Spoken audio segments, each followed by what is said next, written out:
Java, I'm going to start by you and jump in there on, what you saw happen as far as China is concerned, what you've seen happen in Philippines, working with Unilever and, taking forward the Unilever strategy in some of those markets. How similar does the Indian market look to the kind of consumption explosion that we saw in China? How far back are we, from that big China moment that we saw? I know you're a big believer in the Indian consumption story. You have previously said in an interview to me that this is India's consumption decade. Quantify that for us.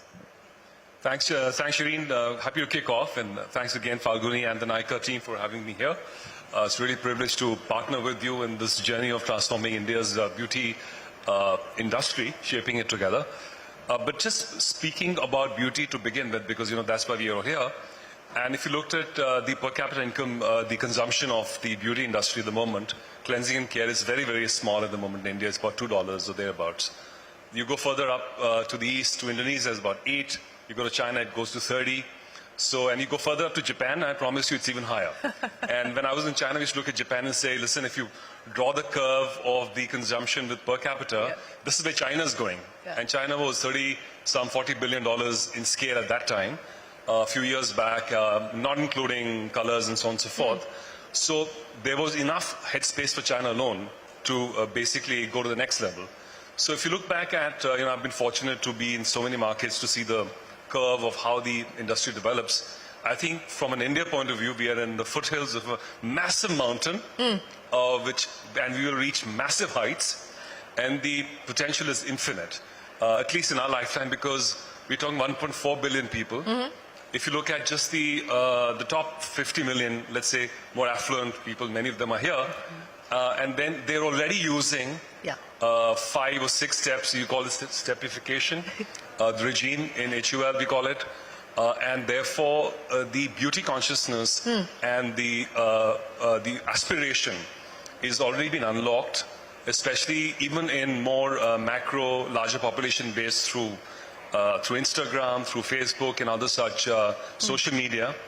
And I'm not joking, because I was, and I'm just going to take you from the other end. Yes. I was in a tour to a village where we have a Shakti entrepreneur, and I sat with 3 women, different age brackets, one young, one middle-aged, on a charpai in a open field. And this lady who was there, she was newly married into the village. She said, I was a beauty technician, and now got married into this village, and I don't want to stay here, I want to eventually go to the city. And I said, what do you do? She said, I look at Instagram, and she named a very, very expensive brand. I was totally shocked that she knew about it. It wasn't one of yours. It wasn't one of ours. It was a prestige brand. She named that brand right there and said that, listen, I'm actually want to use that brand, and I want to use e-commerce. So the aspiration, the access, the awareness has actually been unleashed across the country. So basically, in sum, what I'm saying is that by and large, the beauty industry develops in a similar way, in that it gets more fragmented, it becomes more digital, more social, it gets more and more clinical, and it gets more and more social, influencer-led, etc. But the arc is, while similar, we are still in the early stages of that development. And we will have many, many decades of growth ahead of us. Yeah, I would imagine that we'll have a long way to go. But, to pick up on what you just said, that we're at the foothills of a very large peak that we hope to be able to summit to. Let me ask you to take us through. You talked about where we are today just in one category, cleansing and cleaning. And you said we're at $2 versus 8, which is the next market that you were talking about, and China at 30 and so on and so forth. From 2 to 8, how soon do you think we'll be able to get to that trajectory? The short answer is the future is already here. It's not evenly distributed. So there are, it's a big country. We have many Indias.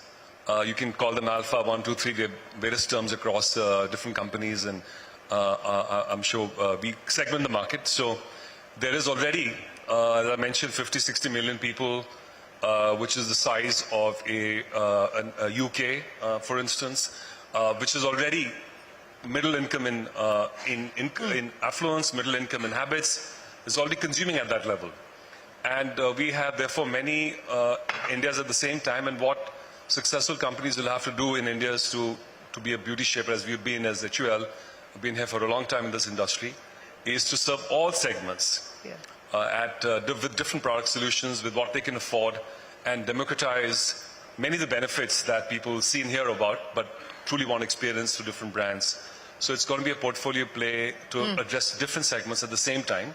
So in short, Future is already here, and it's going to keep going up in waves as the country develops and more people enter the more consuming segments of the population. I'll talk to you about the next wave in just a second, but Falguni, let's continue the conversation and talk about the India opportunity, and I'll talk to you that in the context of the kind of growth that Nykaa has seen.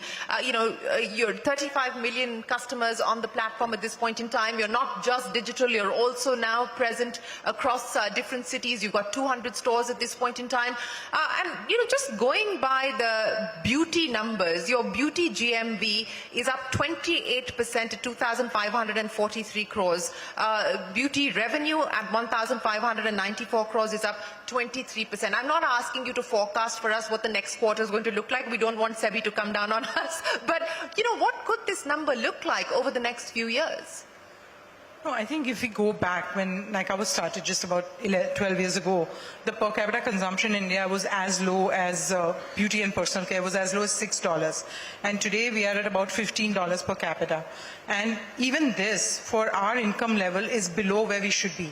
Countries with similar income levels, to answer your question, have per capita consumption which is 3 to 4 times. So they're already at somewhere around $45 per capita. So India is below on beauty consumption habit, and that's where Nykaa always felt that education and social media is also helping a lot, but education at scale is the way to kind of bring more consumers into beauty consumption.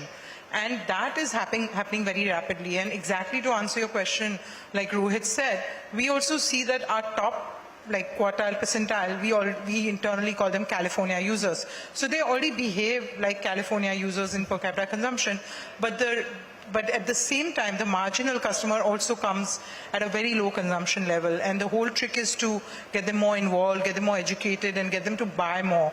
And that's where what Anchit earlier said, we work very hard to cross-pollinate other categories and increasingly using journeys to keep educating them on more and more categories, further depth in their sophistication of consumption so that we can take them on that journey. Since you're talking about the access issue, which is in many ways been addressed with the advent of technology, with the advent of platforms like yours, awareness and education, both of you spoke about that. To pick up on what Rohit said, what's the next wave? You've traversed this territory over the last 12 years with what you've been able to establish at Nykaa. What do you see as the next wave, both in terms of discretionary spending on this category, as well as in terms of the next set of trends that you intend to capitalize on? So one of the mistake everyone makes is, and I always talk about it at investor conferences, that they feel that we'll go to the most marginal customer and bring them in for Kajal. I think the consumption of beauty will not grow just like that. Consumption of beauty is also going to grow where someone like me, who was just a consumer of 5 products, today consumes 20, and there are sophisticated consumers who consume even 50 products in their beauty basket. So the consumption grows multifold, bringing new customers into the net. Like we talked earlier, Aseem said that there are only 80 million consumers who buy beauty online, whereas the same number of online e-commerce buyers is 250 million. So there's a lot of, in the funnel, there's a lot of drop, and our firm belief has been that education at scale, and obviously this is a discretionary category, so people getting excited about something. New launches have a big role to play. Beauty as a category always has about 25 to 30% new launches, and brands that bring a lot of excitement into the market do very well. And now world is an oyster, so every brand, whether international brand or Indian brands, many D2C brands, they're bringing some of the best innovation into the world and also into India. So India is an important market for all brands, and Indian consumers are benefiting from that trend, creating excitement which allows them to grow their consumption. Yes, and technology certainly ensured that a consumer sitting in India and a consumer sitting in Africa or Australia has access to the same information, so the aspirational quotient has gone up significantly. You said your cart has gone from 5 to 20. Falguni, what are the 10 things that you added? Many. Firstly, I also am now very interested in trying anything new. So, yeah, if I start 20 also, it will be a small number. Okay. Okay, Biswa, let me come to you now. And again, just to pick up on and draw parallels between what we're seeing happen globally and what we're seeing happen here. I mean, markets like the US where, the out-of-pocket spends on beauty has gone up significantly. And, as everybody's pointed out here, the Indian consumer is just about getting started in this category. How do you look at where India is and, are you designing a different playbook for India specifically? Thank you very much for the question, Shireen. And once again, thank you very much for having me here, Falguni and Anchit. If we were to talk about the Indian consumer, and I know there are lots of parallels that people like to draw, is India going to be the next this, is India going to be the next that? I'm a very firm believer that India is the next India. We have the largest population in the world, we have the largest democracy in the world, we have growing affluence. In less than a decade, quarter of the world's working population is going to be here in India. You have young people, you have hyper digitally connected people, and all these consumers are getting more information. That's making them more demanding. So the route, the path that India is going to chart is going to be its own path. You can draw some inspiration from other places. I mean, there's lots of data. We have data which says that once you start hitting a per capita GDP of about $10,000, there's a tipping point, and that's where the beauty consumption goes up. Now, one can say India is very far from it, but like Rohit said, you have a lot of Indias, right? So you have segments of population that are way beyond that already, and they're going in that direction. The important thing for all companies, all manufacturers, all partners in the trade is the consumer is going to find his own way, his or her own way, and we have to respond to it. And that's going to come first and foremost from technology, from giving products that are high performance, that are relevant, and then getting them into the hands of consumers. And that's where partners like Nykaa become very important for us. Because L'Oreal as a company, we don't have a big strength when it comes to really, really deep distribution. It's a known fact, and I'm saying it with all humility. Sitting next to Rohit, I don't have the depth of... You preempted my question, because that is exactly what I was going to ask both Falguni and Rohit. And let's address that. And Rohit, I think for FMCG companies, FMCG giants like HUL, the distribution muscle was the key differentiator. The distribution muscle was your big moat. So is Falguni a frenemy today? How do you see this? Firstly, why do you keep saying was? Okay. I mean, relative. No, is it still as big a differentiator? Of course, speaking more broadly, it is.